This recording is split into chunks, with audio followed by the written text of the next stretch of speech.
Okay, ma'am, like I say, some say, I say, kanoto ye.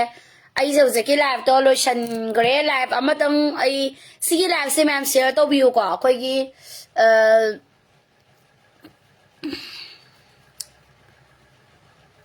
hi, ma'am, live share to view. Marui ba live am tang hi say ke nupi ki matang da.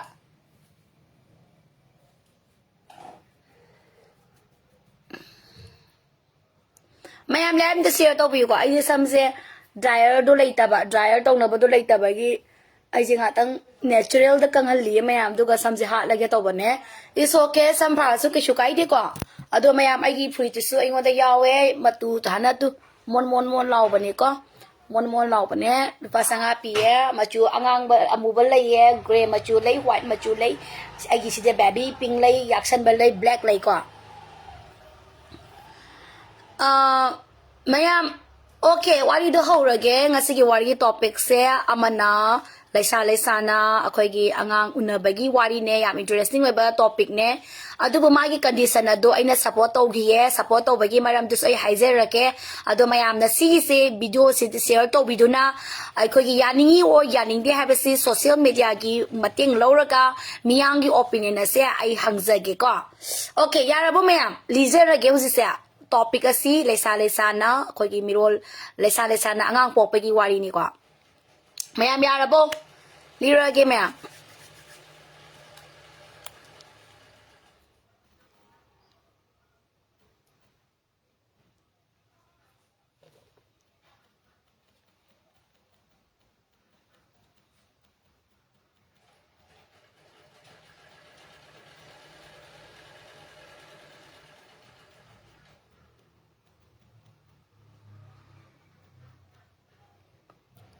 mayam yara bo am ta biro ay lizer ge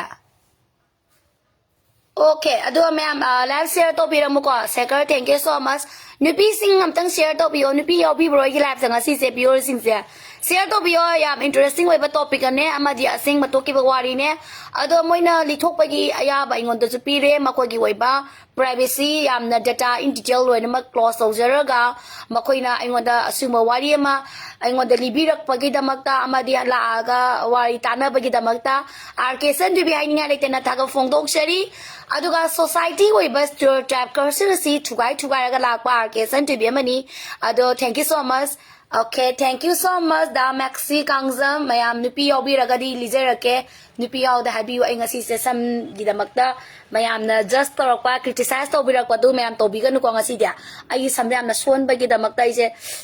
therapy to ba lo matung da ay sam tumbani hidak happy ko conditioner shampoo adagi growth leina ba hidak ke mayam ma thau ke ha pa matung da tawjabani sam hat ti habi gidamakta just to bi rakanu waili ba ojerake. Thank you so much ma'am. Yani ko ma'am what is mind to bani ma'am akhoi gi society asida akhoi gi sonia ko lai song ko nupi amoina ko wari si topic asi Leisa Leisa na angang unabagi wari ni magi angang sina sai ni pan mayum palaga angang yaw de beda pitok pagi abadi yohon bagi wari ni ko yam interesting ba topic ni ado mayam yeng mina se ba ko wari si liza jingai da character ani lai re ba usi se ko na pange ba character ani si kaino har kan dangan THOI amadi laisram seleza tabiyu ba hidrom bobi character ni se karama character no mayam yeng mina se ba amanna kai do ba chahi ni pan yum palaga angang yaw da ba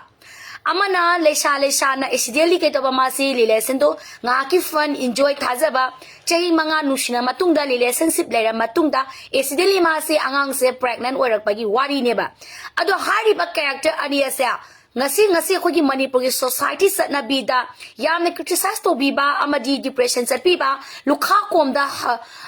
hunta biba adugba character ani ne ba maram de sahi ni pan ang mayum palaga angang yarok ta ba besa magi made manebo makubo mari mata sagai nate kerolekai mama na badugi friend circle mama ni badugi friend circle na yamna tatta na makoida yamna discourage amadi ikai ba pi ba haiga dra hanjan jana anxiety ba pi ga disa nangi angang yaw bra hausi bo angang yaw dikai kino atopa ni pi thiro nangi ni pi do oire roi atopa angang mayo bai nang hausi bo angang yaw di bo bai nang hausi bo angang yaw di bo adagi mani makuduna sometimes who haya thi ba hai bai ma'am ya na ดาราหมดเลยก็ดูป่ามีอิชูป่ามีก็มีกี่ดีสวยซีก็จะนิ่งเตะก็มีสวยซีสลุกเกะก็กี่ดีอุปายเลยเตะกันการสอบดูก็ไม่ยอมหาสวยบวชสิสตาร์บพังเงียบมาตีมันเอานี่เจ้พังเงียบพังเดียมาสิ society ยุ่งยากดีมาคุยสิยามนะฮันเทนยังบีบอะดูไอ้โอยนะงั้นสิจันนะเบียสิไอ้ทุกไอ้บ้าป่ามีบะไอ้ยังป่ามีบะทุกไอ้บะสมัยนี้มันมีน้องไม่ชอบพังก็เลยบ้าแคเรคเตอร์เนี่ยบะบยุ่งป่าเลยทั่วก็สู้อ่างยาวเดบเกนักอารมณ์แต่น่าจะหิมังาเลยเซนซิบเลยจะหิมังาหนูชินเลยนุป้าดูนัสูนุปีหนูชิเลยนุปีดูนัสูนุป้าหนูชิเลยมาสักกัดเลยบะมานั่นหนูชิบกิดมักตะกัสบันนี่ท่าจะบกิดมักกัจจบันนี่บะกระดิ่งกันเดนุป้าขารนาลวยเนี่ยมักกี่วันนั่นแต่นะนุปีกิหนูชิรักป้านุปีกิพิธีพารักป้านุปีกุยป้ายามออฟฟิเดนโอรักป้านุปีดูนุป้าดูนหายนั่นตานาบยารักป้านุป้าดูนักกระดิ่งมันนุปีดูขุดุมจันรักกันดามาสิอสวนมาสิเล่ารักานุป้าขารนานุปีเสสานาบีเอบะอาดูนั่นมาอย่าอปามมาสิ anytime anywhere ให้บางทีปวดอามันหลักปวดอุรักขีบะสมัยนั้นมาสิเลชานะงาฮักกี้ enjoy กิเลเลสันสิกิคันตาอุดบวากลดานุป้าสินักเกดบะขุดอลมาปีเรียบะ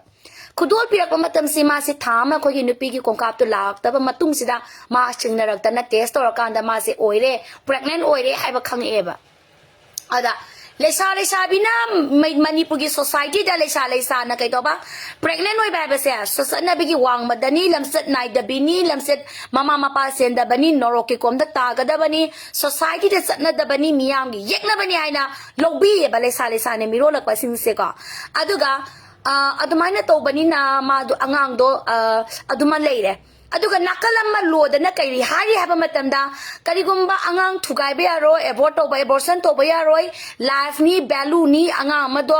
nei thugai be aro en hai ba lo na di angang thugai be aro hai thoma kadana leisabina miron basunya ya de manipur society ko ina chatna bing na te ba asige amtang yang biwa please amtang ko khana discussion award su masi khanta ninge motivation speaker man su nai na ninge basi matang da amana society ki chana bina le shabi oina miron ba ya roi ha bani lam chat nai de bi ha bani madu chana de ba khoi manipur da adu bu miro le ban angang du su ka ga ba thukai ba ya ro ha ye ba adu di pura kyam lu dra po sia lu yo lu de adu di kari no ba taw do se adu di society na ya da ba si miyam gi yek na bani hai ba ki ba gi da mak ta angang thukai ba ta ba ne ba kari ma angang thukai ba du khangak ba ta ba nga ga ma lo na pha du ne ba lo na pha ba ma tam da ni ma sarak san du ne ba please siam ta kan bi ai wa amang se ke ba miyam da masida ngang nge hai du na isan the bi bu na koi na yam na phatta no ba do ni u so ba ai na hai ni na le sa bi amoi na angang u na ba ya de hai le ba yes okay ya le ba ya de ba adu da ni angang adu thukai bong ya de hai ba lo na angang thukai ba ya de hai ba lo na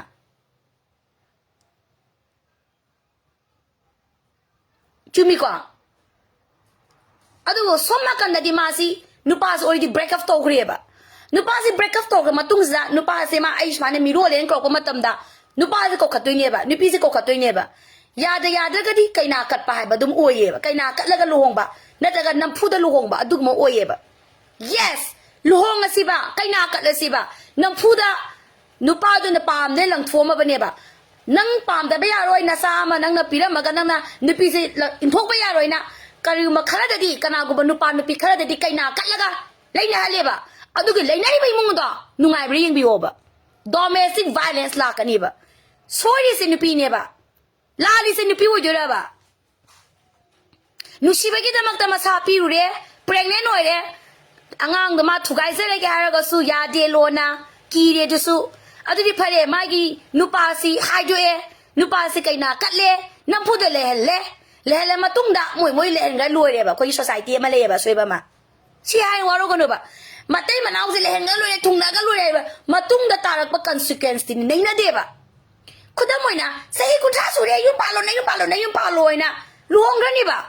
luong ra ma tung si da nupa si responsibility le ba le ta bra nupi si yung kai duoi do ri bra nupa si na domestic violence nupi da op ta na nei da na kai hen ba thabak sa tharak pa de u de adu matam da na matai manau gi matter ni yok su lu ba na te matai manau ji khanna ba phunna ba chaina ba ot pa nei ba ba si di ma ho sa ni na ai khoi gi satna bi ma na in thok ba gum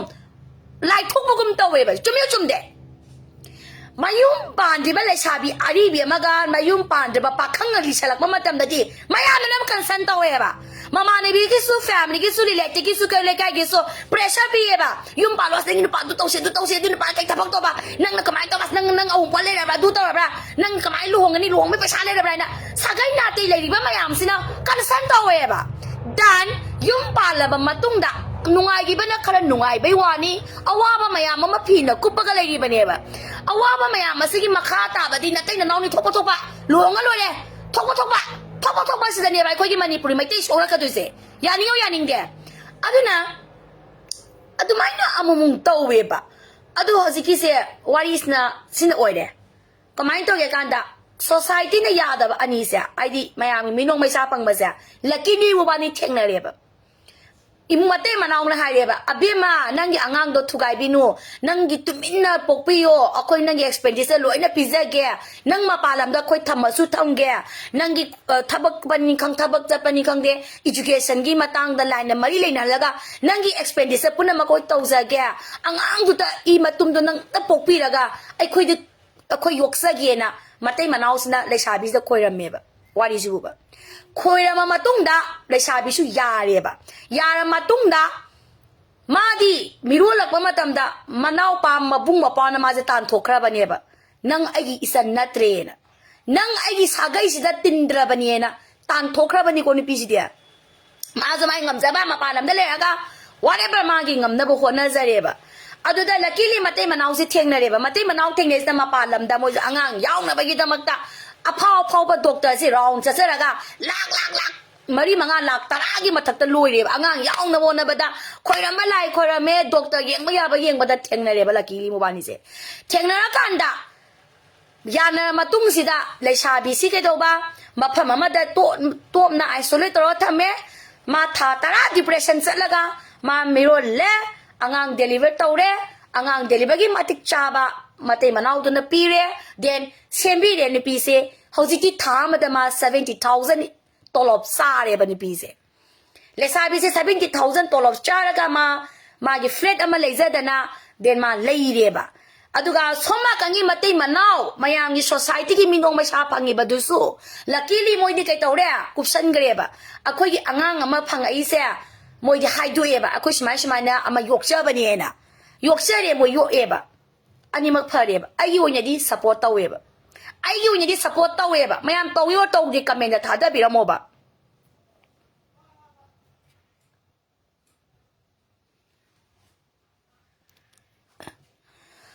aduduna ai yo nya di support tawe ba mayam taw yo taw di tang hai bi ro ne mapari moirang hari basisum cookie gi fake account use tawra ga mayam ma use tawri ko masi khangbi ko cookie na khoi mai te gi irak bas kano da dum khang bane cookie se am sak thu ja hai bane ba moi jam na ana si ne ina hai jani ngi se mayam support taw yo taw di hai bi ro ne me ai gun di taw zare ba support se ado ga kamai to ha kan se da hauzik ti nupi yam ne nya se ba nupi si kamai to ga kan da nupi se kamai to ha na di mabung ma pa ni in thom ba nupi se hauzik ti flat legi ba whatever magi character loose ho ga ma logi ba natte ba ma pregnant oi de nupa ama na lang thom ya juna ama nupi do ama ma wei be ko ma ming ni pa loi ge ba ko ama ma whatever ama ko ama su sagat ama su nupa kudingi nan mani pui da masa yon thoga ama dom yon thoga ma pasha tan man nupi natte ba number 1 my character ji ko ma 32 years sure aduga ma ji nu shina jaba sahi manga do kakta relationship le jaraga nupas na use and throw to biraga pregnant orak pani makhata na ma nupas su koi dre nupa amata ga suma loina dre tinna dare ba ma ge ba sangsada ma ge ba de laser gre ba thabak duty to ra kholaga haujikti ma bu in thok bi ba ma bung ma pa su maya ma long ma da ma na lak taruk tare pateng pange manaw pa gi gari a chobo su ma le bi re ba manaw masi duna aduga haujikti ai isi tani haire ba ai isi tani haire ba yeng bi ko mayam wari sia aduna ai yu ni di support to we ba mayam ko hoi society gi satna bi bu din na te khoi khangi to bo tu si gum ba kinds of condition lak poi ta ga di alcation tu bin na thong saw na hangi lak piu angang di abortion to bi ga no ba ko khoi thona fa ga da ba ne ko hoi maram sa yamna ka hen ba uktaraga to bodi ai madu ki tin negotiate to ba ngamoy madu ki consider to bodi ngamoy to bu accidentally ke do ba mana thamoi sing na manu pa do no shijaraga masa do pitokra matungda angang do oirak laba taraga di ma aina hange ba ona taga khwade ban hange ba nang nu pa do hanjana ba pamde mana haye ba nu pa do da ai bu pamdre na ai bu inthok pirama bane madugi nu ai bu pambidra ba nu shibidra ba nu pa do di ma ai mirole hajuna su aina sangzaga da ba laite na haye ba nu pisna yaninge ba maram di muna khalo ba nu pi nupi mayam nupa mayam ko aina haibado na khoina nupi ot kadaba yu thakchalaga ni sa saraga thabak suning daba family magi responsibility do loning dan gadi na yum pan bado pan bi gano ba ani subada nupi khoina yum gai bi wegadaba aduga aina lelu gadaba nupas na kadaba hayangwa aina maworaga domestic violence phangadaba mami ema uraga di madu pan bi gano ba ai khogi maru mani nupi gi khwai gi maroi ba sa ina khunba mayum building saba nupa da yum pan ba nateba mawa ma purui be amagi makhada mawa ma purui be amagi makhai ba di yamna khong ne laga thamba do nate kwa ai be di mi yeng makha mi yeng khada yam nungshina mi manushi ba nushina yeng do mi yam nushi yeng ba bu swana sak takalaga yeng de na mi mathak da yeng de na mi chi lo rum na taraga mi yeng khai je mi yeng sigi makhada mi yeng khai ba ne ba adu nupa do ge ekta makhada akoi moina superior toraga to bodo nateba wari se mai tege mi yeng khai ba yam nushina nu yeng bi ba duneba mi nushina yeng ba bu chi nushina yeng ba ko bra mi yeng khada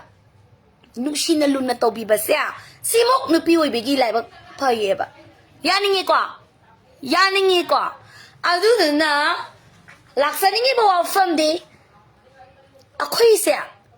housing population ni matang yang kan naina yeba ana housing kani gida magda USA population atupa lakpa mi mayam na moi original weba americans laitra bane ba seng na yeba laitre ba laita bana mara moraga kai tawi har kan sida kani gida magda yam phong na hage ko akhoi gi sperm je marketing la ibano why sperm je kai gi marketing la ibano ba akhoi irishid ani heleba akhoi sigumba nupi gi domestic violence nupi matai manau divorce to ba adagi sigumba mamsi western country da ne am heleba yaning dia yam ti ni heleba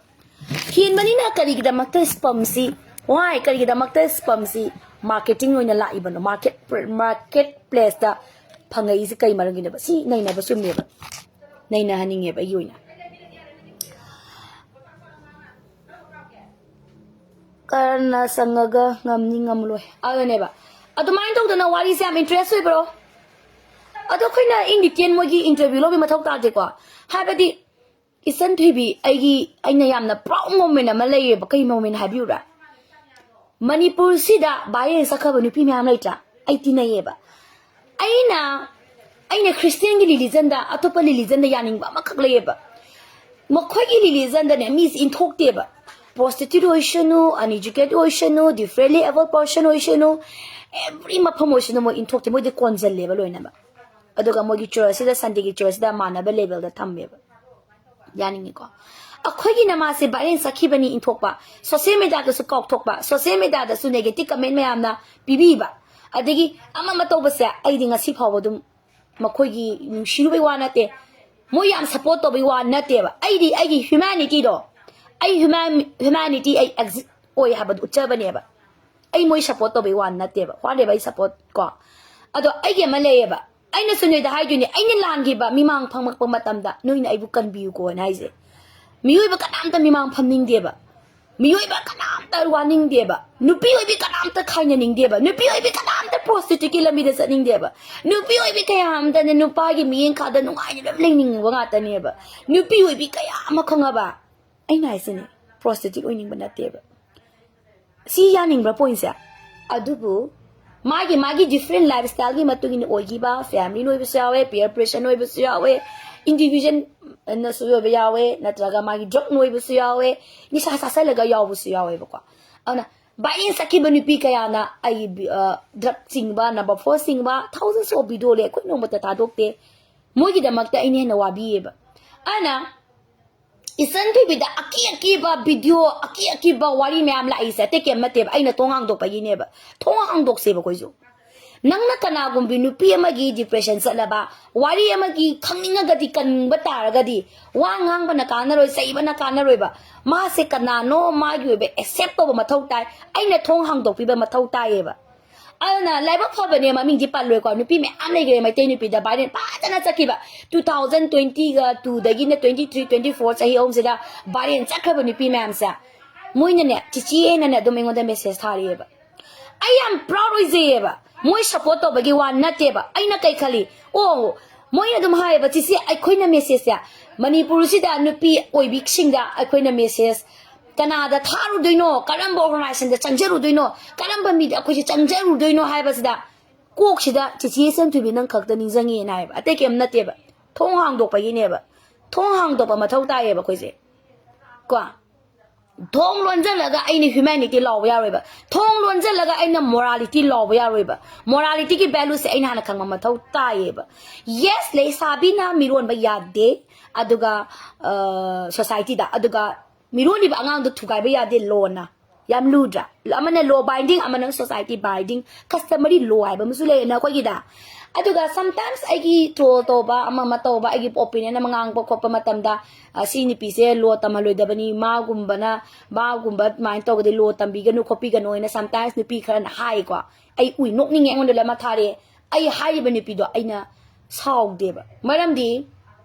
Noina khangi sa RK san thu bi khak da ne ba ai story khang de ba number 1 number 2 ai gi smiling se da noina nungai ba man ba ni ai gi thamoi awa ba noina khang ba na te ba ai gi sin sina ngang ai se tari ne ba ai gi mindset se da mathang gi next kai ngang ne ba ai gi mindset ta lei ba step si di na koina khang de ba aduna ai hojik tam mi ne ba learning ne ai se am na furious oi saugali sauni ma tam da wa je dong dong ngangi kwa ado ai se tam mi ne ba ai se kwa ana ai oina di nupi na khoi dam thona phau yam elegance oi gadabani yam na khoi generous oi gadabani genuine oi ba mathau tai khoi se then akhoi yam strong oi ba tai strong will oi ba mathau tai aina haizaning ba di ko ai yam depression set pa matam da ai paisa mi gi paisa to le san thu bi su aduga noi mayam na ai gi oi ba story se khang da ba na maram oraga noi ne ngod uning ba just to bo kai kashu kai de du dai shaw de ba ko si ne dai haizaning se Thank you so much. Makoina aigi nakta sigumla ba society na su yada ba law na su yada ba wari aigi nakta la aga tambi ba sa simok ai saw thok sab ani su de ai na kale o Manipur si da ireisa oina ai bu nu shibi ba support to bi ba later ga su kari gumba kachin khara da di ai bu nu shibi ba makogi awa ba se engon de liraga nungai jani haina leiba mi yauri koin khalak pada ai sai tan da proud oi ba Dan ai na moi wai ta ba khak ta nai kem oi de ai kem to de ba moi gi oi ba journey du da di ai kem mating pang de ba to bo just ai moi wai ta ba khak ta ne ba wari ta ba matam da tasan na ba ma ga concern to ba ma ba ga respect to ba ma ke respect oi na lai na ta ba ma concern ba ma ga na ta isam na simple oi na ta ba ma ga wari ta ba se na nga se ai na li di ba topic se na khoi na kamai na just to ga ne da na khoi na ta matung da na khoi gi brand na khoi gi wa kham na mo just to ka doi ne ba ko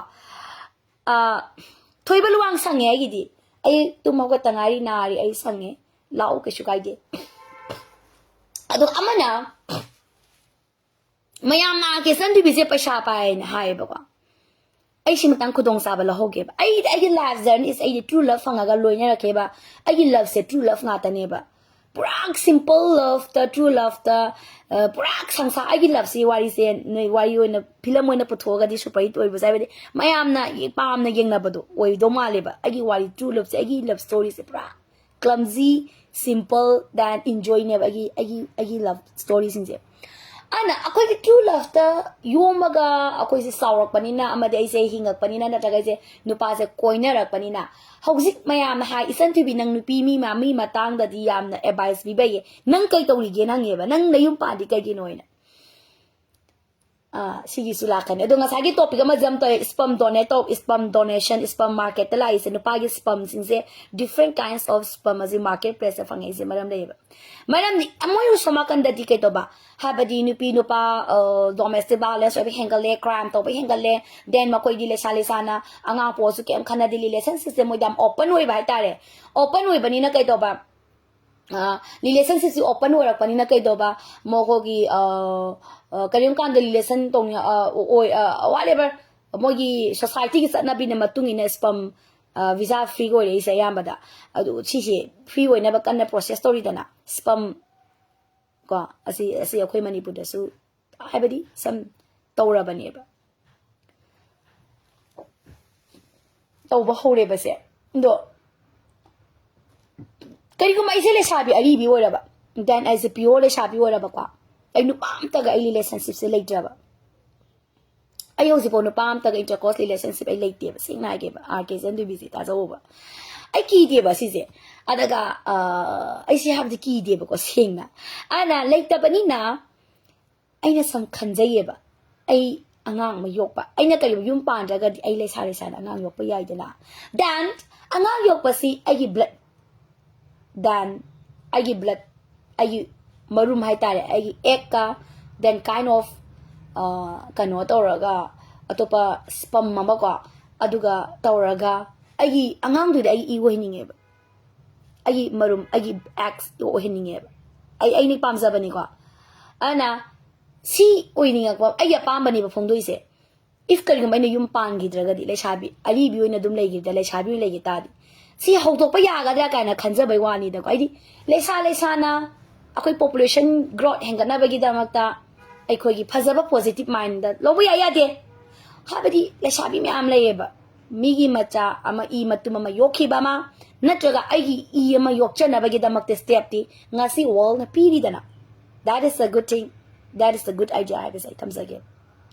ai gi ai na pok traga su then ai makna feel the tog traga su then ay ba marum mama pi bagi amadi atopa marum mama ga fisto bagi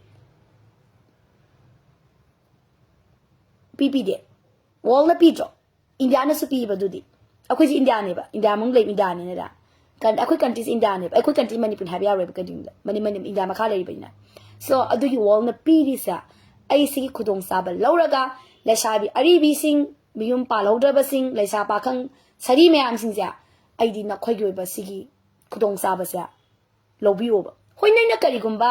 ne khoi no khoi gi mai no de just lobi wa na apil to bani lo nya ba su leite lo ra ba su leite du ba kari gumba le shabi khara angang yok pa yawi ko yawe ba ma gi relative ki in angang yok pa yawe ba adugo relative ki angang yok traga su sibling gi angang yok traga su masa you on ek yok na bagi damakta wall na khudong cha ba piri na apilika ko piri bani na masi khudong sa ba se lahon ninge ba ana ayo nya di yung palo yung gai bi oi bi gano ni pi su responsibility am chawi yung panga da ba nu pa da isa pa sa da ba edi oi da ba then responsibility oi ba nu pa da yung pan bi yo ai ba se ai tham se ge ba ana ai khogi manipur se ai ne khwai di mai tai da ki se le shabi moral down oi re pa khang chu morality like re then si dai tri kan si dam kai to ba ai khogi matai manau da domestic violence am oi re then khogi bad character se am oi rak pa hai ta re ga then angang sing se broken family di angang tholak pa ne na masing yam khalak pa si ayam ki zai ba kwa si matang si social welfare department na concern to honingi broken family kayam lay adu MLA me aina MLA waraga aina mantri waraga ai to gada bataba yam yame ba akoi gi mani kendra da broken family kayam lay gender kayam lay recovery kayam lay addict kayam lay adu widow kayam lay then yum pan da ba kayam lay ha ba se nei na pham tho e ba chumi chum de mam di they are all human being human resource ne but they are all human resource it include human resource that include taweb masina maram oiraga aikoi se human resource kan gada bane ujiti akogi kuki na akogi land resource low gre water resource low gre natural resource ne am low gre hauji akoi ngai holi se human resource ne ba human resource power kuki terrorist na loksale ba so masi amna concern oibam tho e ba sai haijage ba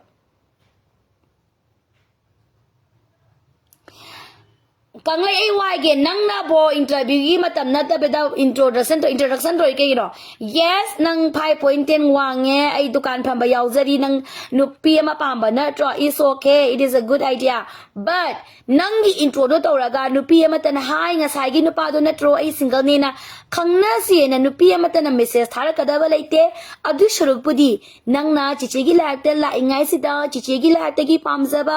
นุปีโดยนะขันละกัน message ทาบีบดีแกมไก่ไป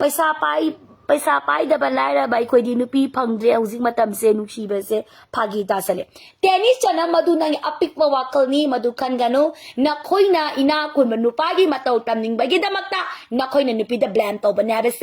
ไอไฮรัมแกคุบ้าคุซาโลนุปีเมียนุปาเมียจะพูดกว่าฮับดีนังกินามาเนี่ยปนะดุมดามฮงเอนามานี่บิกินุปีโดนมาสักกะเจเรเอาวงปอดแม่อุลเลดุมดามนังตั้งปามเมบะมาดูกี่การสอบสไตล์โดนนังอินเนี่ยอินทิเมตตัวปามไปกิดมักแต่นังอดีไว้ดูให้บันนี้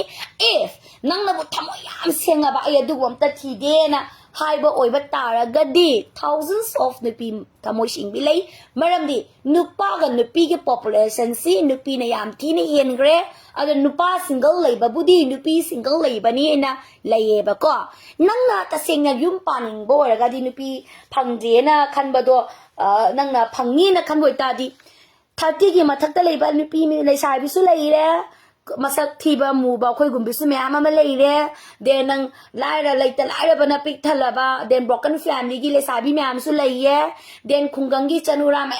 มาทาบนุงกรีนุงกรังดากะเลยสาบิมาจ้าแม่นังจะโลนุงกรีดานังจะโลทำมรังเปรนังจะโลสุกุนูดานังจะโลทาละบะคุงกังดาจันุราแม่มาเลยนังก็ดูสุนังนะนังที่รู้ไว้ไอ้ค่อยมูนะจ่อค่อยมูไว้แล้วก็ที่มาซาดอกกันแล้วรู้ค่อยไปอยู่isang samba mayam na popular oi ba like ko na madapay raga nupi khania ba gi wakan tado khanga ba popular oi da ba mongsong kaya da narakta athapa khunggang da singya da na tlaga popular oi ba guardian digi gena khada ba leirang kaya na le ha ba se nang kaw ko nu ai se rang ge ko anu pi ko sin pa phang de ko de bi hai du ai ko de bi pa phang da hai du no hai roi maram di nu pa mayam ai ngon da propose taw re ai na ya di ne Kuwaise, ay na yati ni guys iti. Ay bulog zagi haba no pa may am lagi ay na yada ba ni? Yada ba gi maram sila ram gani ko ay ready wait di ba? Ay January dagi no pa ay yen gani. Ay na koy ba ya ba ay na lay ba ya ba ay na lay mina ba da nungay ka da ba ni sa da ba koy mo maram mo pa koy mo ka responsibility pu ba nga ba koy mo yam panglab la pa di ay paragtare. Sawa di siya ibig damagta. Maram di ID kaya ba ID yung siya ako pabong sa ay naging zandoy na tro. Ana nakpa ay business na habi di ay niya lamla pa do handa bagi wana taba. Lam anak pa na pamjay si kaya ay business taw doy na tro. Ay jim na dukan si tawre. Ay dukan pamalakan ni na lamdang sa ba. Atua kay hu hay ba mala ida na. Adu kan da biya ba. Maram day na dukan da bata di ay pisa thok ta na mai manakta lai ru ta ba adu ya bra ngakani ba adu su ya roi ba summi kwa yaning de gi point se ana wai nu ai bro live nu ai bro kamai to ke loi jare mayam support to ko na to sa gi wari mayam do to yo to de comment da bi ra mo mayam ado thank you so much agila ta lak pi ba a koi ge mai tai Leisa mayam mo ko thank you so much ana ay si puise paza bro machu yawe kwa to machu yawe me am lebi bala o kwa sigi ya lo sam ne paza bane sanga pi kwa do mon la ba tu ne dan sigi ping su lai de am paza ba gray ma su lai de lobi bala o comment nam ta drop to disi kari gi no wai comment drop to ro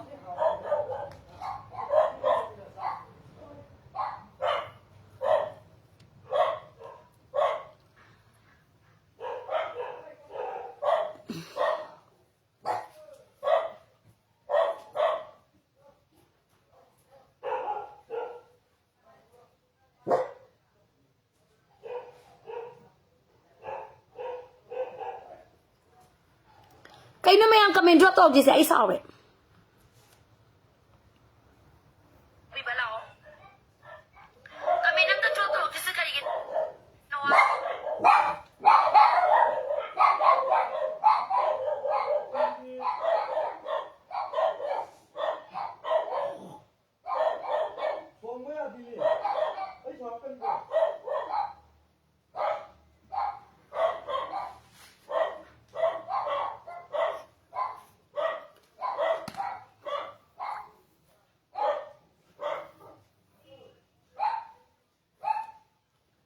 know comment to say why ta drop ta to ko say no ding sai why lism ta drop ba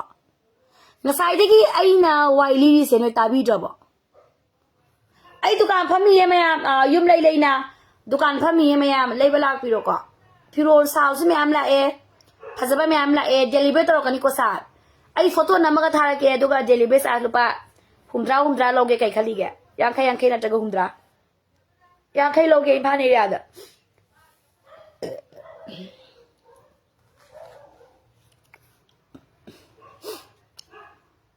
ai ngasi kitang phajaba ne ra si lai bane isa na khangzai ye ai ngasai min je ne nge aduga ai je yam jo ton tauri ye exercise tan estek ta lak piyo isa te biam phajai kai no ngasi si bo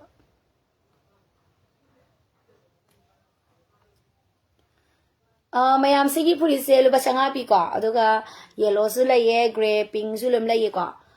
ado yam phajai ye ngoda pak pre ngo isna baby pink ne ai ngasi sak phajaba ne mayam ko samje ai joton tawe tumba loi da ngai ri ko tumba loi da ngai ri samatri kangali ne ai ngasi kitang sak phajai ai toner sina ye moisturizer sina ye ado cream ama sina ye lipstick ama sange aduga pa jidi kelom kengre hapado pisum yekte kem yekte ko ai powder tha de ai se mayam muni yeng biyo rasi lai bane munna yeng da de rasi lai ta bani mayam anyway mayam sal mayam la e fruits mayam la e aduga phanek su la e blouse mayam la e luhong pantha ni dum la biyo offer lai ko mayam thank you so much mayam ai hosikan yam lema bane tappa bane yam thajabiyo I minok se phajabra jabi ramo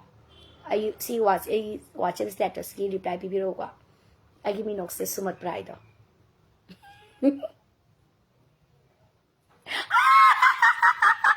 sai dia ai ya ngau zai dei tan da ai ya mi tan da pang au da ngau zai tan da ai noi ne na sa na tan da ngau zai ba sometimes au bra ai diam yao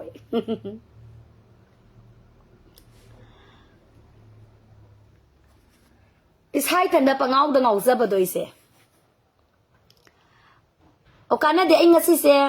dukan ai kitchen lotion gre koli pheng do ba lai ri ye aduga ai yum lotion do su lai ye hingon koi ba hau ba gi ai video se nam namak ke ko mayam sigi puri se ai phajaba ni ko aduga yellow su lai ye gray ai wa se status tham ge do ba ne ado yam phajai ye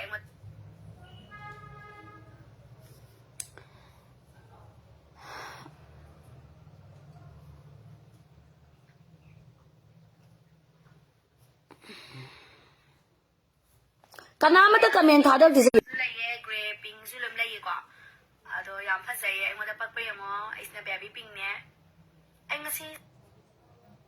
kari gi no noi na comment tha dok di do ai saure kai nom ta yeng tra ba gi live singa sai di ngang ni se kai nom ni noi dia hima kai nom ta yeng tra ba kai nu du ji bo kari no mate yeng dra boy live se mai te am ta chi viewer ma'am se kai mai te na dro ai sao do le ko chei na noi dam na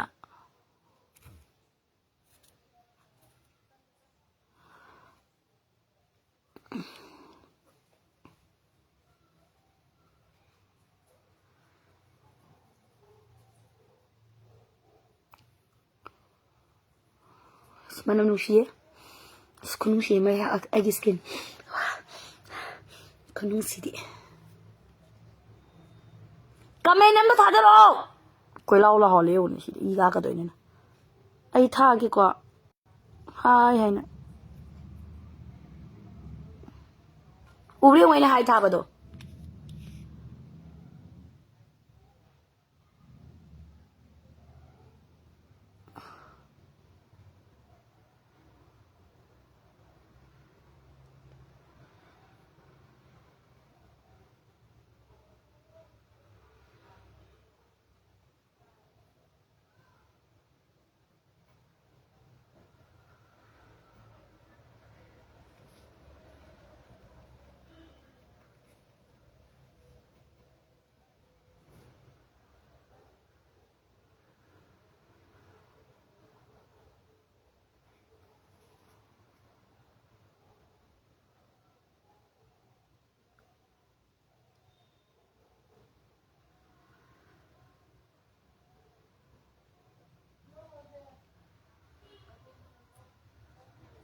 ꯑꯩꯒꯤ ꯂꯥꯏꯐꯁꯦ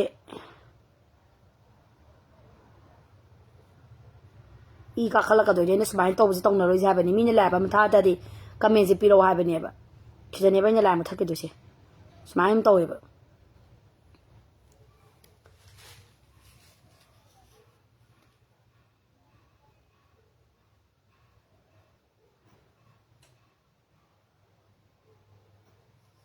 ꯈꯣꯏꯗꯧ ꯁꯥꯎꯒꯠꯂꯛꯀꯗꯣꯏꯅꯦ ꯑꯩꯅ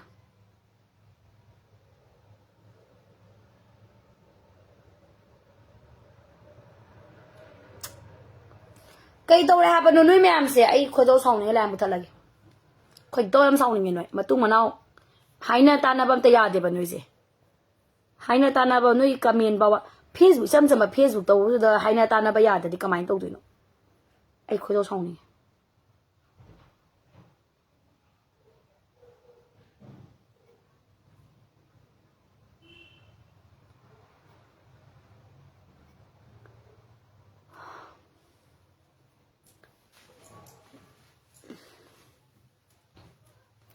이만해봐 ꯑꯃ ꯂꯩꯌꯦ ꯅꯨꯄꯤ ꯊꯤꯗꯤꯕ ꯃꯥꯅ ꯅꯨꯄꯤ ꯊꯤꯗꯕ ꯃꯣꯏꯅꯅꯦ ꯑꯩꯉꯣꯟꯗꯅꯦ ꯌꯨꯝ ꯄꯥꯜꯂꯣ ꯂꯤꯃꯟꯈ꯭ꯔꯦ ꯀꯥꯏ ꯍꯥꯏꯔꯛꯄꯁꯦ ꯈꯣꯏꯗꯧꯒ ꯁꯥꯎꯅꯤꯡꯕꯗꯣ ꯑꯩꯕꯨ ꯌꯥꯝꯅ ꯊꯤꯕꯒꯤ ꯇꯥꯏꯞꯇꯒ ꯃꯣꯏ ꯑꯩ ꯔꯥꯁꯤ ꯂꯩꯗꯤ ꯈꯪꯗ꯭ꯔꯤ ꯃꯣꯏ ꯄꯥꯝꯕ ꯀꯩꯗꯧꯒꯦ ꯃꯣꯏꯅ ꯑꯩꯒꯤ ꯅꯨꯄꯥ ꯅꯨꯄꯤ ꯌꯥꯝꯁꯦ ꯑꯩꯒꯤ ꯌꯨꯝ ꯄꯥꯝꯕꯗ ꯌꯥꯝ ꯌꯦꯡꯁꯤꯜꯂꯤ ꯀꯩꯗ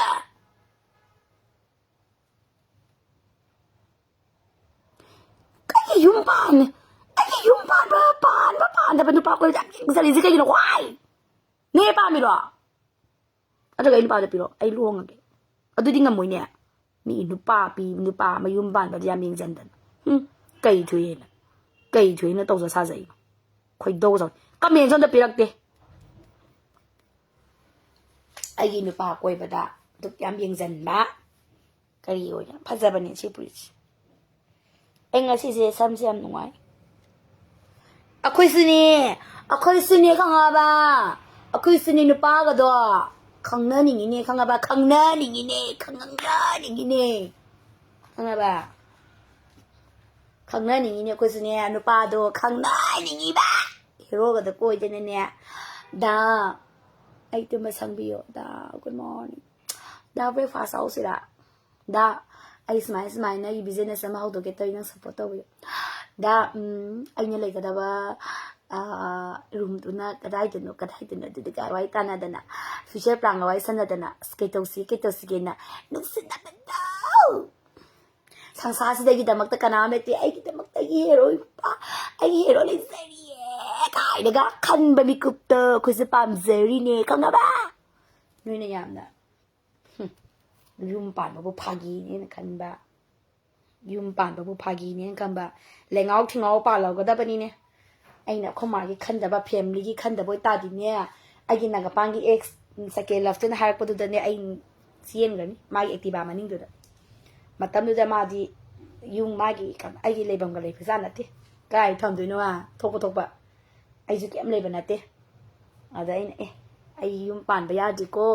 ꯆꯦꯟꯕ ꯌꯥꯗ꯭ꯔꯤꯀꯣ ꯑꯩꯅ ꯈꯜꯂꯒꯅꯦ ꯏꯃꯥ ꯅꯥꯔꯤꯀꯣ ꯑꯩ ꯂꯥꯏꯔꯤꯛ ꯇꯝꯕ ꯋꯥꯠꯂꯤꯀꯣ ꯃꯍꯩ ꯆꯥꯗ꯭ꯔꯤꯀꯣ ꯑꯩꯅ ꯄꯩꯁా ꯊꯣꯛꯇ꯭ꯔꯤꯀꯣ ꯑꯩꯅꯅꯦ ꯂꯩꯍꯧꯕꯒꯤ ꯋꯥꯅꯤ ꯈꯪꯉꯦꯗꯅ ꯑꯩꯈꯣꯏꯁꯨꯅꯦ ꯈꯪꯉꯕ ꯃꯤꯒꯤ ꯌꯨꯝ ꯄꯥꯟꯕ ꯄꯥꯟꯗꯕꯗ ꯌꯥꯝ ꯌꯦꯡꯁꯤꯟꯕꯤꯔꯛꯀꯅꯨ ꯅꯣꯏꯅꯗꯤ ꯑꯩꯉꯣꯟꯗ ꯌꯨꯝ ꯄꯥꯜꯂꯣꯒ ꯍꯥꯏꯔꯤ ꯄꯤꯔꯣ ꯏꯌꯥ ꯅꯨꯄꯥ ꯄꯤꯔꯣ ꯑꯩꯒꯤ ꯀꯃꯦꯟ ꯑꯝꯇ ꯎꯗꯦ ꯅꯣꯏꯁꯨ ꯑꯗꯨꯝ ꯅꯣꯏꯒꯤ ꯂꯥꯏꯐꯁꯦ ꯑꯗꯨꯝ ꯌꯦꯡꯉꯨꯀꯣ ꯅꯣꯏꯁꯨ ꯅꯣꯏꯒꯤ ꯁꯪꯁꯥꯔ ꯑꯃꯗ ꯌꯦꯡꯉꯨ ꯍꯥꯏꯁꯤꯅꯦ ꯑꯩꯅ ꯅꯣꯏꯒꯤ ꯁꯪꯁꯥꯔ ꯑꯃꯗ ꯌꯦꯡꯉꯕ ꯅꯠꯇ꯭ꯔꯣ ꯂꯥꯏꯐꯁꯦ ꯐꯔꯦ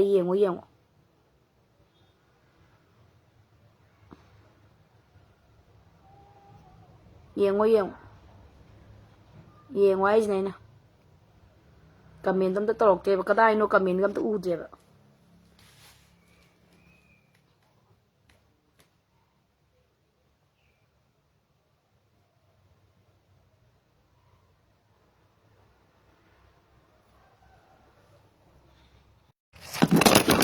ꯀꯃꯦꯟꯁꯦ ꯄꯤꯔꯛꯑꯗꯤ ꯅꯨꯡꯉꯥꯏꯒꯗꯕꯅꯤꯅꯦ ꯑꯩꯗꯤ ꯁꯩꯇ ꯅꯣꯏꯁꯤꯃ ꯀꯃꯦꯟ ꯄꯤꯔꯛꯇꯕꯁꯤꯗ ꯑꯩꯗꯤ ꯅꯨꯡꯉꯥꯏꯇꯔꯤꯅꯦ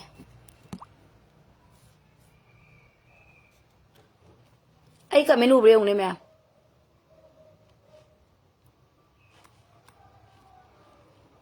ꯅꯨꯄꯥꯕꯨ ꯑꯩꯅ ꯄ꯭ꯔꯄꯣꯁ ꯇꯧꯔ ꯀꯣꯏꯒꯗ꯭ꯔꯣ ꯅꯨꯄꯥ ꯑꯩꯅ ꯅꯨꯡꯁꯤꯖꯕ ꯅꯨꯄꯥꯗꯨꯗ ꯑꯩ ꯂꯩꯒꯗ꯭ꯔꯣ ꯆꯨꯝꯗꯦ Payam sada na mi nupa ko iba ko ida say kuntra mathui suda ngai ri bengonda kuntra ni te sudro ne mathang sahi da kuntra ni thoi bo lei be yai ge no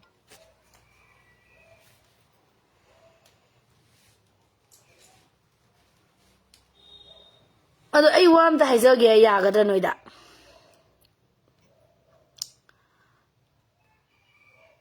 nupa gi concept ama le ya ba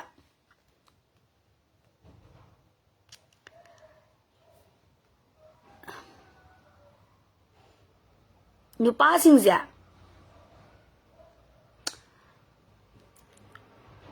nupi si moina dominate toraga yum se pan ga da bani hai bigi khar lei ba male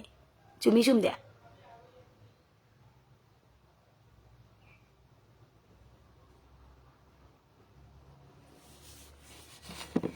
hairo me loi bi da mai te nga sigi la ki biro sing se ma loi mo la ni police isan thoi bigi wina di khang da ai am sauning e kai gin hai biu la ai i am kai kai gin hai biu la noina ai sa paisa yam pai ben pi nen uri bada mad papa thuna madu yo wakal tha do ai mi gi paisa to li khele magil pala taruk to li ligil pala magal sing kun to li mami gil pala ani to li kya sura isi tha jagi maru ki paisa gi la ani kim to li la kya sura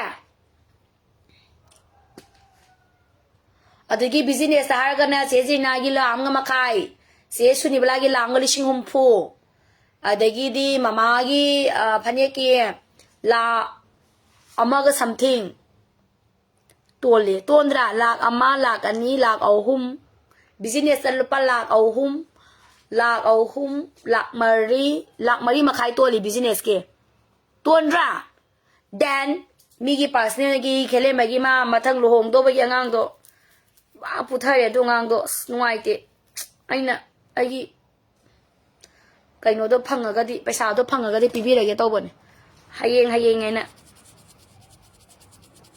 taw lei de ana ai kai la ma habiu la mi ne ne khanga ba isa no pa khara na ne isan thi bi se loksal lo nakhuta ha ma ga sa ga dam ni kai na khali ai di hai zo ri sa ni hai ho ri sni ka adu gi wa khal da tha do ko ai paisa pai de ko na chin thi ai ni ai lauraga nungai ni khali ba ai lauraga masigi ni pise paisa pai bi na khali ba wa khal do tha do ko ai na ai sini tha do ai na no ai na tha do ai sini ko adagi khang de adamai na khan ben pa yawe tha do ko ai na ai sini hoi paisa bu di thok kan ni ko paisa thok pi ni pi bu di oi kan ni ba but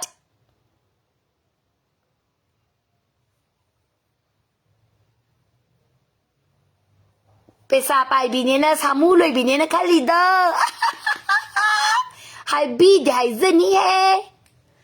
ana ai ngo da harak pa se talle ba no pa na ta ya nim de ba adamai na mama na ba na ga injal laga adum harak pa su me am yawe ba ai talle ba nipi di no pa na yam nu sibi ba da lai da ne ai na nu siba no pa di lai ba di nipi do suk nung nungai roi nangi hausi phau ba lai tri bo boyfriend lorem bam chandrakant Leisa dri koi khangna zati ye Leisa banate Leisa da banate khangna dri ba single loi ba yi status se khanga ba lawrem bam center kanta nang nagas Leisa dri bo kan Leisa dri ai ko ba ka se lu pau se phagra ba ne ba am khale ra ba ma le lu pau bra u de ko ana ai yo nya di Kamenu re phone ama degi sida di ure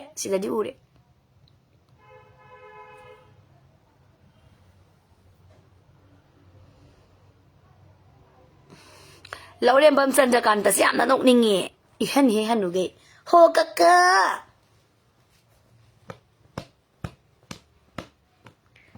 dress le balao ko phazabine ino oi se baby pink ne se lise samsi hata mayam aisi angakpa ma legi aigi samsi ko kaino ma haigi nupi mayam sam hati dana ai sam kangmu kangaba mathanda smaina tingai ngo kaigi no hangdi ngo maya tu ai sam hati dana mayam yongune gi samje tu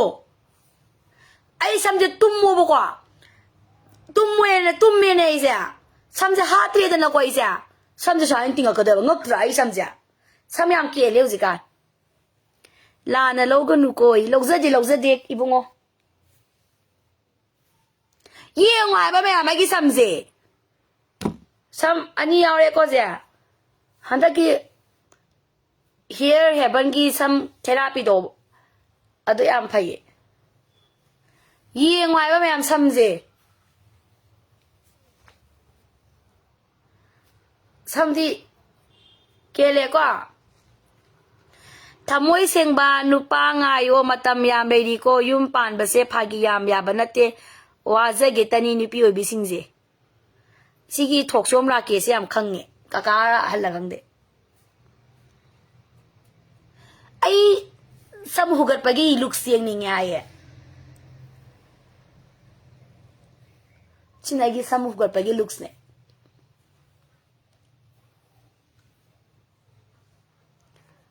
Ana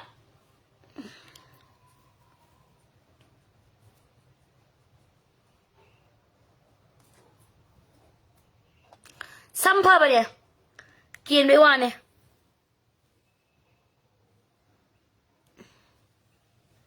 Agi sirai tang bane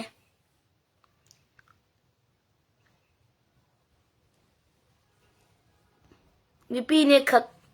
kakanate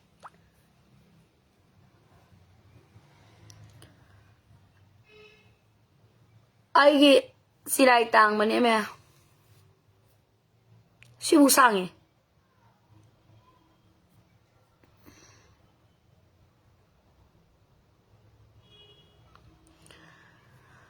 Ana mayam ngasagi ngangi ba mayam ado mayam understand to bi ko okay thank you so much agi live ki pure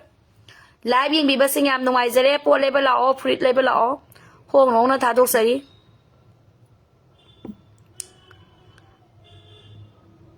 Ana kanade akoy paisa tanse ai ngasi sak phajai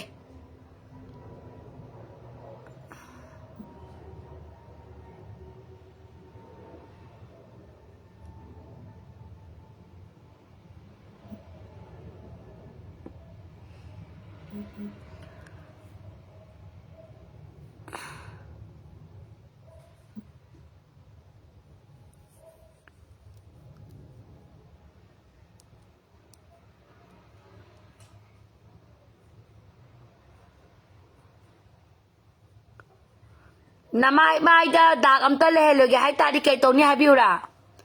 to uring samai na ma tungam ba do ngasi tung kien gre mo sung bai bai ka no sumien me ka no dam ta le ta bane ai gi beauty plus au tho ro lok tho ke se sina no beauty plus kai ta wi diamond half ta bi natural looks ne mai nan thok tra Jaku di tau bane kara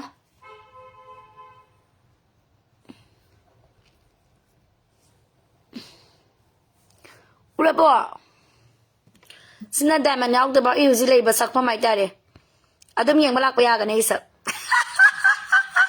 Kuwai ka ning siti Abadi Abadi Ai sak yeng ning bala ga sudum lak piu ha bane dukan da nupagi phajom poya me am lae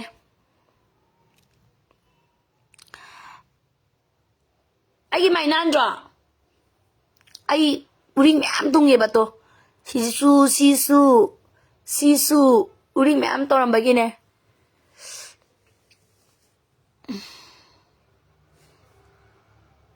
aing mathira khang da be ma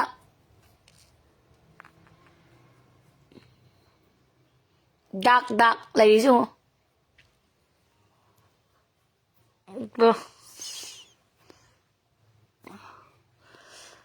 kuchu mo bose kanay. Anyway, I love you salagya. Mayam, bye-bye. Nasagi ngangi ba mayam do? Pasana na tabiyu ko. Ado mayam na support obi bagida magta thank you so much. Lesabi dusu angang po may masa dusu sa hinipan masa mamita masa uzadi bada yohan gre mas my career no I gre na pa ko din le masakti pase. Masak yam cute oy 5.1 yog de 5 wang ba ma ai ni kitang yele wang ba. But I'm sati na cute oy career dum ege magi history habu just ma sahi mga nushina ba na pa do ki Leisa Leisa na angang poki ba angang dusu tumina secretary pokre poy ba angang dusu karukana guma family mamita macha uzadi ba chahinipan yung palaga su uzadi ba mana yokre. That is the good thing and I get about totally get over I support it. I support it. Thank you so much mayam na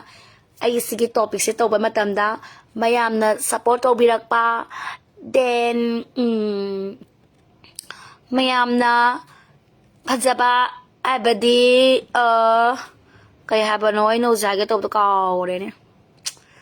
kali no I know zage to ni nijang kai no call le ko ay I know zage to kai no oi I know zage to kai no okay mayam na supporter ko do yam phare ado ai single oi ba ai ni pa correct ba then ai yum pa ma to ko ni pa ko ite ba ki yam wabi ko do one day ai su ko ra ka to ne Aisu asato ine aisu soidana 2025 ki January dina taga Valentine nang naba nupa mana soidana proposal kani ko nung share kani ko na khalaga wakan si nungai bidani ai na huzi lazari bese ai ke de ko ai sungke ke de listik tai na sintia ni moisturizer tai ai kam tai de ai cream ai ngong na bi cream to na te ka ai kem ke de ai ke de pa jabane ke de rasi lai bane Kira suai rasi lai, then kira gan hen na cute oi, sana kangzai. Ada, nupa da makeup to salaga, ay se pazabini ka naga drama to raga, pesa to pini pesa yang pai bi ini ka naga dramatize to raga de ay di yum di paloi. Dan nui na sando piga de semai na sando ba ta bro me, nui na semai hai bi ba te ke mate ba. Nui na semai hai bi ba please, ay yum ta hai ke ba, ay jasi su lai ba lau ko me ya nui na semai hai bi ba. Please, I'm the Tabiyu. Noi na hide sa teke mateba. Mayam isan TV do man noi mayam samulay bini pesayam na pai bini haba do kan ganu mazu migi pesa lupa lak tranga hen na toli kholi ma ka shu magi pesa budi thoksa bane ado ma pesa pai da bane haba sa mayam na haibiyo ba. Please, sitang haibiyo. Ai gi looks yeng ning haba do sai tha da bagi look ni si na chana sa bagi Yare ko mayam. Haibi ko no ito may nang ay kita makta. Ay pisa pa ide. Ado na pisa pa iba biyo yaw bro. Lubali siyang kiti pusage. Ay sam. Ay sai huga pagi look siyang nga ba do kita makta ay sai huga sabani ko maya. Yam ti bane. Ado ay beauty plus yaw de. Keng kedre. Sakse thi bane ai sayam phazara ma ai nupai ang koi to mal ai ngok sana bi to mal ado mayam nungai de pot le basula o jasi kai de ji ai samyam kele ado ai samja jahati bani ai na ha do iru kok ek tumba ga nya samsung a hate bi na mathanda dum pop pop tai ne ngo ako mama samyam phai ado samdi yam da ai body or ai hormone growth of ai hormones ko mama lawi ne ai ko mama kan awe ko ma do sigi nangan je pa eba ko ma do ai je pak pa ne nangan na ninga pak pa mana ba do ai ne blouse ke lila ka dia phazaba ai di amomo ithanda su pangaw da ngaw zai da ai jo ji ithanda du ngaw ai di ithanda dum khang di ithanda dum penza ba do ai se ai se sakthi re then ai se adu oi ri ne ai ngoda nungai ta bai di feel dog di sing na ni di ai di dum ha nungai zai kai nong de ai di ne nungai dun ai dum ai di dum pang se le chana da ba kan bi ni kang ke ai di comfortable ai di dum itanda pang nungai zai itanda dum thabak ka to ba se dum itanda dum ꯃꯣꯟꯗꯪ ꯗꯒ ꯑꯗꯨꯝ ꯅꯨꯡꯉꯥꯏꯖꯕꯗꯣ ꯑꯗꯨꯒ ꯑꯩꯒꯤ dress ꯍꯥꯏꯇꯥꯔꯦꯀꯣ ꯑꯩꯒꯤ ꯁꯤꯒꯤ ꯐꯤꯒꯔꯁꯦ ꯑꯩ ꯅꯣꯏ ꯏꯕꯤꯃ ꯑꯩ ꯌꯥꯝ ꯀꯪꯉꯦ ꯁꯤꯒꯤ ꯐꯨꯔꯤꯠꯁꯦ ꯑꯅꯣꯏꯕ ꯃꯤꯅ ꯂꯤꯠꯄ ꯌꯥꯗꯦ ꯑꯩ ꯀꯦꯃꯦꯔꯥ ꯑꯣꯏꯕꯒꯤ ꯑꯩ ꯌꯥꯝꯅ ꯅꯣꯏꯕ ꯆꯥꯎꯕꯒꯤ ꯑꯣꯏꯅ ꯎꯕꯒꯤ ꯋꯥꯅꯦ ꯑꯁꯦꯡꯕꯗꯗꯤ ꯑꯩ ꯁꯨꯃꯥꯏꯅ ꯇꯧꯗꯦ ꯈꯪꯉꯕ ꯃꯤꯅ ꯍꯥꯏꯕꯅꯦ ꯑꯁꯦꯡꯕꯗ ꯌꯥꯝ ꯀꯪꯉꯦꯅ ꯄꯨꯛꯄꯨꯗꯤ ꯈꯤꯇꯪ ꯗꯟꯗꯟ ꯂꯥꯎꯔꯤꯀꯣ ꯕꯤꯂꯤꯗꯣ ꯑꯃꯨꯛ ꯊꯦꯛꯇ ꯁꯨꯝ ꯇꯧꯕ ꯑꯦꯁꯇꯦꯛꯇ ꯁꯥꯟꯅꯕ ꯍꯌꯦꯡꯗꯣ ꯑꯃꯨꯛ ꯆꯠꯇꯣꯏꯅꯦ ꯑꯗꯣ ꯑꯩꯁꯦ ꯅꯥꯕꯀꯣ ꯅꯥꯏꯁꯤꯅ ꯀꯩꯒꯤꯅꯣ ꯍꯥꯏꯔꯨꯔꯣ ꯑꯩꯅ ꯄꯩꯁꯥ ꯃꯤꯒꯤ ꯄꯩꯁꯥ ꯃꯌꯥꯝ ꯊꯧꯖꯜꯂꯛꯄ ꯑꯗꯨꯒꯤ ꯃꯊꯥ ꯌꯥꯝ ꯁꯥꯕ ꯑꯩꯅ ꯑꯩꯁꯦ ꯑꯝꯇꯪ ꯕꯦꯡꯗꯒꯤ ꯂꯨꯠꯀ ꯇꯧꯕꯗꯣ ꯑꯩꯒ ꯁꯤꯌꯔ ꯐꯪꯉꯗꯤ ꯀꯥꯏꯅ ꯈꯟꯗꯕ ꯅꯠꯇꯦꯁꯨ ꯑꯗꯒꯤ ꯁꯨꯝ ꯊꯕꯛ ꯆꯠꯂꯀꯥꯟꯗꯒ ꯕꯦꯒ ꯂꯨꯄꯥ ꯂꯥꯛ 10ꯒ ꯌꯥꯎꯕ ꯕꯦꯒ ꯑꯃ ꯐꯪꯉꯤ ꯈꯜꯂꯁꯦ ꯑꯩꯗꯤ ꯍꯥꯏꯗꯣꯛꯑꯔꯣꯏ ꯂꯩꯔꯕꯅꯦ ꯑꯩ ꯋꯥꯈꯜ ꯍꯧꯖꯤꯛ ꯍꯧꯖꯤꯛ ꯑꯣꯏꯅ ꯑꯩꯅ ꯈꯟꯖꯕ ꯍꯥꯏꯇꯥꯔꯦꯀꯣ ꯀꯔꯤꯒꯨꯝꯕ ꯑꯩꯁꯦ ꯕꯦꯒꯁꯦ ꯈꯨꯜꯂꯦꯅ ꯈꯜꯂꯁꯤꯕ ꯂꯥꯛ 10 ꯈꯨꯜꯂꯦꯅ ꯈꯜꯂꯁꯤꯕ ꯑꯗꯣ ꯑꯩꯅ ꯑꯗꯨꯝ ꯈꯨꯜꯂꯗꯤ ꯑꯩ ꯈꯨꯜꯂꯦꯅ ꯑꯩ ꯍꯥꯏꯗꯣꯛꯇꯕꯤꯗꯣ ꯑꯩꯒꯤ ꯑꯣꯏꯕꯗꯣ ꯑꯗꯨ ꯈꯜꯂꯦꯕ ꯑꯩ ꯍꯧꯖꯤꯛꯁꯦ ꯑꯩ ꯄꯩꯁꯥ ꯌꯥꯝ ꯆꯤꯟꯕꯒꯤ ꯑꯗꯣ ꯍꯣꯏ ꯃꯤꯒꯤꯕꯨꯗꯤ ꯄꯩꯁꯥꯅꯤꯀꯣ ꯃꯄꯨꯗꯨꯗꯤ ꯅꯨꯡꯉꯥꯏꯔꯣꯏ ꯑꯗꯨꯕꯨꯗꯤ ꯈꯜꯂꯦ ꯑꯗꯣ ꯑꯩꯅ ꯁꯦꯜꯐꯤꯁ ꯍꯥꯏꯒꯗ꯭ꯔꯥ ꯄꯥꯝꯖꯕꯗꯣ ꯑꯩ ꯍꯧꯖꯤꯛ ꯄꯩꯁా ꯈꯔ ꯋꯥꯏ ꯑꯇꯩ ꯀꯩꯝ ꯅꯠꯇꯦ ꯈꯦꯂꯦꯝꯕꯒꯤ ꯂꯨꯄꯥ ꯂꯥꯛ 2 3 4 ꯇꯪꯁꯨ ꯏꯟꯈꯠꯀꯦ ꯇꯧꯕꯅꯦ ꯑꯗꯨꯒ ꯂꯥꯛ 3ꯗꯨꯅ ꯃꯊꯪ ꯖꯅꯋꯥꯔꯤꯗ ꯑꯃꯨꯛ ꯄꯤꯕꯤꯒꯦ ꯇꯧꯕꯅꯦ ꯑꯩꯅ ꯈꯜꯂꯤꯁꯦ ꯑꯩ ꯃꯊꯥ ꯌꯥꯝ ꯁꯥꯏ ꯀꯃꯥꯏꯅ ꯇꯧꯗꯣꯏꯅꯣ ꯑꯩ ꯃꯊꯥ ꯌꯥꯝ ꯁꯥꯏ ꯑꯩ ꯂꯣꯟꯁꯨ ꯄꯤꯗ꯭ꯔꯤ ꯑꯣꯚꯔꯗ꯭ꯌꯨ ꯇꯥꯔꯝꯃꯅꯤ ꯕꯦꯡ ꯑꯣꯐ ꯏꯟꯗꯤꯌꯥꯒꯤ ꯑꯦꯛꯖꯤꯁꯀꯤꯗꯤ ꯇꯥꯔꯝꯃꯣꯏ ꯑꯗꯣ ꯕꯦꯡ ꯑꯣꯐ ꯏꯟꯗꯤꯌꯥꯒꯤ ꯑꯣꯚꯔꯗ꯭ꯌꯨ ꯇꯥꯔꯝꯃꯅꯤ ꯑꯩ ꯃꯊꯥ ꯁꯥꯏ ꯑꯗꯨꯒꯤ ꯑꯗꯨꯅ ꯁꯝꯇꯥꯏꯝꯁ ꯄꯩꯁా ꯄꯥꯏꯕ ꯏꯅꯥꯛ ꯈꯨꯟꯕ ꯅꯨꯄꯥꯁꯨ ꯇꯤꯟꯅꯅꯤꯡꯉꯦꯀꯣ ꯍꯥꯏꯕꯗꯤ ꯈꯤꯇꯪ ꯂꯧꯊꯣꯛꯅꯕ ꯑꯗꯨꯁꯨ ꯈꯜꯂꯦ ꯑꯗꯣ ꯌꯥꯝꯅ ꯁꯨꯝ ꯈꯟꯖꯕꯅꯤꯗ ꯑꯩꯅ ꯑꯩ ꯄꯩꯁꯥ ꯄꯥꯏꯕ ꯅꯨꯄꯥ ꯑꯃꯅꯒ ꯍꯥꯏꯔꯒꯗꯤ ꯀꯣꯏꯔꯒꯗꯤ ꯗꯥꯏ ꯄꯩꯁꯥ ꯌꯥꯝ ꯆꯤꯜꯂꯦ ꯄꯩꯁా ꯈꯔ ꯃꯇꯦꯡ ꯄꯥꯡꯕꯤꯌꯨ ꯀꯥꯏꯅꯒ ꯂꯧꯊꯣꯛꯑꯒ ꯃꯤꯒꯤ ꯄꯩꯁꯥ ꯁꯤꯡꯗꯣꯛꯄ ꯑꯃ ꯑꯩ ꯑꯐꯕꯅꯦꯕ ꯑꯩꯅ ꯈꯜꯂꯤꯁꯦ ꯍꯥꯏꯕꯗꯤ ꯑꯩꯅ ꯈꯜꯂꯤꯗꯣ ꯃꯤꯒꯤ ꯄꯩꯁꯥ ꯁꯤꯡꯗꯣꯛꯄ ꯅꯠꯇ꯭ꯔꯥ ꯃꯤꯒꯤ ꯄꯩꯁꯥ ꯁꯤꯡꯗꯣꯛꯀꯦꯅ ꯈꯜꯂꯤꯕ ꯋꯥꯈꯜꯁꯦ ꯑꯐꯕꯅꯦꯕ ꯗꯦꯟ ꯑꯩꯅ ꯍꯧꯖꯤꯛ ꯈꯜꯂꯤꯁꯦ ꯕꯦꯡꯒꯤ ꯑꯩꯅꯒ ꯕꯦꯡꯗꯒ ꯆꯠꯂꯒ ꯄꯩꯁꯥ ꯗꯤꯄꯣꯖꯤꯠ ꯇꯧꯗꯣꯏꯅꯤ ꯀꯥꯏꯅꯒ ꯅꯥꯀꯟꯗꯒ ꯕꯦꯒ ꯊꯝꯂꯝꯃꯒ ꯃꯥꯁꯦ ꯀꯥꯎꯔꯒ ꯆꯠꯈ꯭ꯔꯦꯅ ꯈꯜꯂꯁꯦꯕ ꯑꯗꯨꯒ ꯀꯦꯃꯦꯔꯥꯅ ꯀꯣꯟꯕ ꯖꯒꯥꯗꯒ ꯊꯝꯃꯝꯃꯦꯅ ꯈꯜꯂꯁꯦꯕ ꯑꯩꯗꯤ ꯑꯗꯨꯝ ꯕꯦꯒꯇꯣ ꯄꯥꯏꯔꯒ ꯂꯥꯛꯀꯦꯅꯁꯨ ꯈꯜꯂꯦ ꯑꯗꯨꯒ ꯑꯩ ꯍꯧꯖꯤꯛ ꯄꯩꯁꯥ ꯌꯥꯝ ꯄꯥꯝꯃꯦ ꯑꯗꯨ ꯑꯩꯁꯦ ꯈꯪꯗꯦꯅꯦ ꯕ꯭ꯂꯦꯛ ꯀꯔꯕꯥꯔ ꯀ꯭ꯋꯥ ꯀꯔꯕꯥꯔ ꯈꯪꯗꯦ ꯑꯃꯅꯤ ꯈꯪꯗꯦ ꯀꯅꯥ ꯇꯧꯕꯖꯥꯠꯅꯣ ꯑꯩꯉꯣꯟꯗꯗꯤ ꯑꯃꯠꯇ ꯍꯥꯏꯔꯛꯇꯦ ꯑꯩ ꯀꯩꯝ ꯈꯪꯅꯕ ꯂꯩꯇꯦ ꯀ꯭ꯋꯥ ꯀꯔꯕꯥꯔ ꯇꯧꯕ ꯇꯧꯔꯒꯗꯤ ꯈꯔ ꯌꯥꯎꯖꯒꯦ ꯄꯩꯁꯥ ꯈꯔ ꯍꯥꯟꯅ ꯄꯤꯌꯨꯅ ꯑꯩꯒꯤ ꯂꯝꯗꯣ ꯌꯣꯟꯕꯅꯦꯕ ꯑꯩꯒꯤ ꯍ꯭ꯋꯥꯏꯠ ꯃꯅꯤ ꯑꯣꯏꯒꯗꯕ ꯕ꯭ꯂꯦꯛ ꯃꯅꯤ ꯅꯠꯇꯕ ꯑꯩꯒꯤ ꯂꯝꯗꯣ ꯁꯤꯠꯇꯔꯦ ꯑꯩꯅ ꯂꯥꯛ ꯄꯣꯏꯟ 94ꯅꯦ ꯂꯥꯛ 9 ꯌꯣꯟꯒꯦ ꯇꯧꯕꯅꯦ ꯑꯍꯥꯟꯕꯒꯤ ꯑꯦꯗꯚꯥꯟꯁ ꯑꯣꯏꯅ ꯂꯨꯄꯥ ꯂꯥꯛ 5 ꯄꯤꯌꯣ ꯑꯋꯥꯠꯄ ꯄꯩꯁꯥ ꯂꯥꯛ 9ꯗꯣ ꯑꯋꯥꯠꯄ ꯄꯩꯁꯥꯗꯨꯅ ꯊꯥ ꯈꯨꯗꯤꯡꯒꯤ ꯂꯨꯄꯥ ꯂꯥꯛ 1 ꯄꯤꯔꯁꯨ ꯀꯩꯁꯨ ꯀꯥꯏꯗꯦꯅ ꯑꯩꯅ ꯍꯥꯏꯕꯅꯦꯕꯀꯣ ꯑꯗꯨ ꯀꯅꯥꯝ ꯂꯩꯕꯤꯗ꯭ꯔꯦ ꯗꯦꯟ ꯑꯩꯁꯦ ꯃꯊꯥ ꯌꯥꯝ ꯁꯥꯕꯅꯦ ꯑꯩꯒꯤ ꯄ꯭ꯔꯣꯄꯔꯇꯤꯁꯦ ꯌꯣꯟꯕꯁꯦ ꯁꯤꯠꯇꯕ ꯑꯩ ꯄ꯭ꯔꯣꯄꯔꯇꯤꯕꯨꯗꯤ ꯂꯩꯌꯦꯕꯀꯣ ꯃꯌꯥꯝ ꯑꯗꯨ ꯑꯩ ꯄ꯭ꯔꯣꯄꯔꯇꯤ ꯌꯣꯟꯕꯁꯦ ꯁꯤꯠꯇꯕ ꯍꯧꯖꯤꯛꯀꯤ ꯑꯣꯏꯅ ꯑꯩ ꯄ꯭ꯔꯣꯄꯔꯇꯤ ꯌꯣꯟꯕꯁꯦ ꯁꯤꯠꯇꯕ ꯍꯥꯏꯇꯥꯔꯦꯀꯣ ꯑꯗꯨꯅ ꯃꯊꯥ ꯌꯥꯝ ꯁꯥꯏ ꯑꯩꯒꯤ ꯋꯥꯏꯁꯦ ꯇꯥꯔꯤꯕ꯭ꯔꯣ ꯅꯣꯏꯁꯦ ꯇꯥꯗ꯭ꯔꯕ ꯀꯩꯅꯣꯝ ꯇꯧꯔꯦꯅ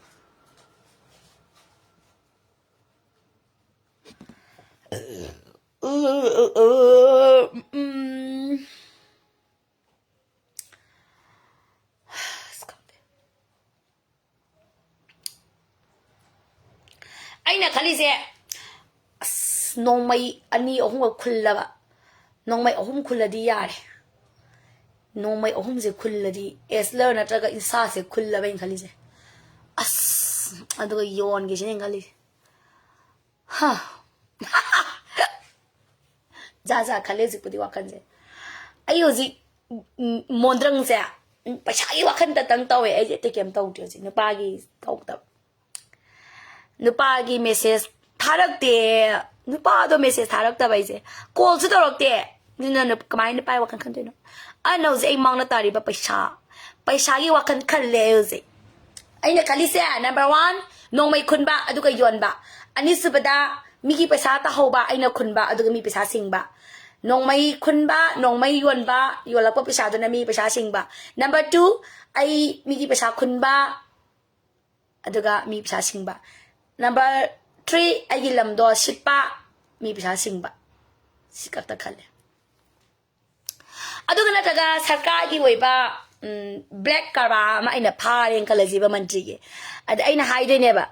ꯅꯪ ꯚꯤꯗꯤꯑꯣꯁꯦ ꯑꯩꯉꯣꯟꯗ ꯂꯩꯔꯦ ꯊꯥꯗꯣꯛꯅꯤꯡꯕ꯭ꯔꯥ ꯑꯩꯅ ꯕ꯭ꯂꯦꯛꯃꯦꯟ ꯇꯧꯔꯕ ꯃꯟꯇ꯭ꯔꯤ ꯑꯃꯗ ꯑꯩꯅ ꯄꯥꯝꯃꯤꯁꯦ ꯍꯧꯖꯤꯛꯁꯦ ꯃꯟꯇ꯭ꯔꯤ ꯑꯃꯒꯤ MLA ꯑꯃꯒꯤ ꯑꯁꯣꯏꯕ ꯑꯔꯥꯟꯕ ꯃꯣꯏꯒꯤ ꯃꯆꯤꯟ ꯊꯤꯕ ꯑꯣꯏꯗ ꯄꯥꯗꯕ ꯌꯥꯝꯅ ꯀ꯭ꯔꯤꯃꯤꯅꯦꯜ ꯑꯣꯏꯕ ꯑꯦꯛꯇꯤꯚꯤꯇꯤꯁ ꯑꯃꯁꯦ ꯑꯩꯅ ꯔꯦꯗ ꯍꯦꯟꯗꯦꯗꯇ ꯐꯥꯔꯕ ꯑꯗꯨꯒ ꯑꯩꯅ ꯕ꯭ꯂꯦꯛꯃꯦꯟ ꯇꯧꯔꯒ ꯄꯩꯁꯥ ꯂꯧꯊꯣꯛꯄ ꯑꯩ ꯁꯤꯁꯨ ꯈꯜꯂꯤ ꯖꯁ ꯑꯩꯅ ꯈꯟꯖꯕ ꯍꯥꯏꯇꯥꯔꯦꯀꯣ ꯑꯩꯅ ꯈꯟꯕꯁꯤ ꯅꯣꯏꯗ ꯍꯥꯏꯗꯣꯛꯄꯅꯦ ꯅꯣꯏ ꯂꯥꯟꯅ ꯈꯟꯒꯅꯨ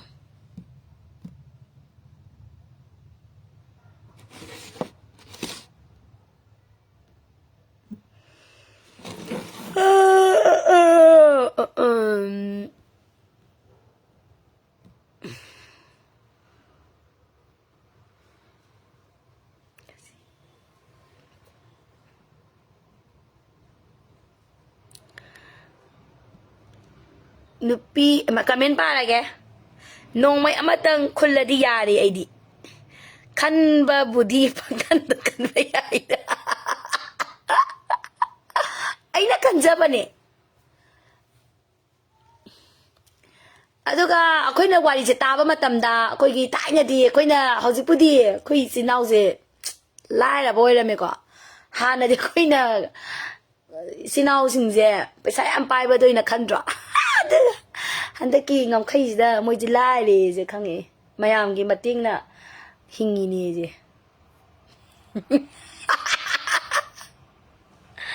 haidi moije gyan ta de da ada akoina khanmana sinau singje karo karo pati pai khalamdro khandrane aisu kita khanjage ai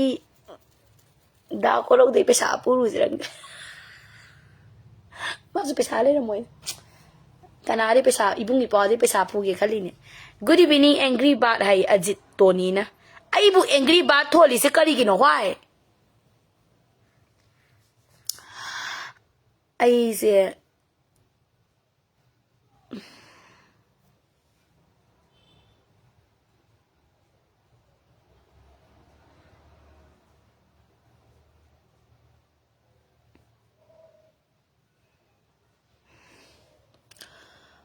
ai kana ibungi pa dai mating lo jirang du emele sing dai pesa puge de piroi ne kwa nushi de pong birenzo nushi de pesa puge piroi ba moi pirakadane Amit Kumar Singana ai nang pami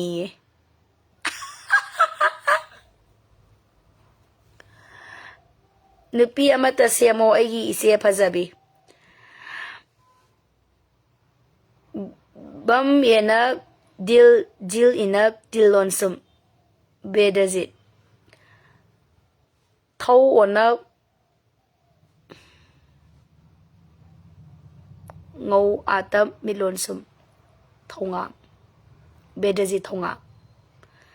ai nang bu pami ho kamen de bu pama nga te le pambi ro yari sani ajare ai bu nusibi ba ai bu pambi ba isana le ni ajare le pamo but ai pesa puninge private bag am ta le ta ai pesa puninge ai pesa puninge coffee thak po ju saninge ngase koi bu saninge thayam sai sangga chau ba de tina dro pesa pai